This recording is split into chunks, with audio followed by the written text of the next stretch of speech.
The moment the fear of God is gone, you are gone. You become familiar with God. You start touching people's breasts. That's how a pastor, a married woman came for counseling. He slapped her on the butt and said, there is something you are giving your husband that you are not giving me.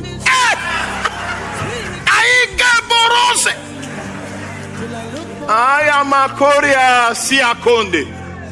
You have forgotten that in the sanctuary the laws are different. Be afraid of God. Be afraid.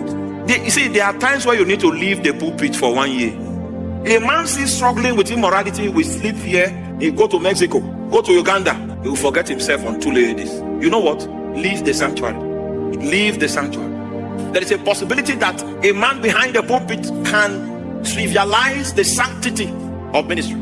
God will try to restrain you. There will be many signs that will come to restrain you. And because you don't fall down and die the first day, you think God is not powerful enough.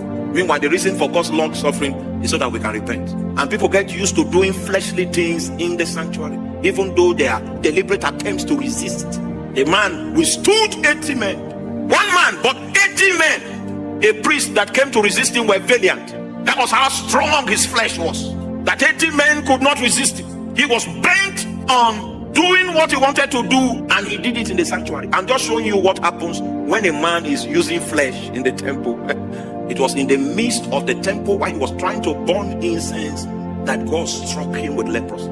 The iniquity of the sanctuary is what makes God come into his temple to judge. It's what makes God come into his house to kill. God did not design his house as a place of death. His house is supposed to be a place of life. But God comes down to bring judgment when people have refused to be restrained in the use of the flesh. The sanctuary is not a place for flesh. Ministry is not a place for flesh. This guy was struck with leprosy. And you know, God is so patient, and people have taken his patience to mean he's weak. 80 men came to restrain this man. He insisted on his ways. When God saw that he refused to respond to the restraint, he struck him. How many of you still remember Uzzah?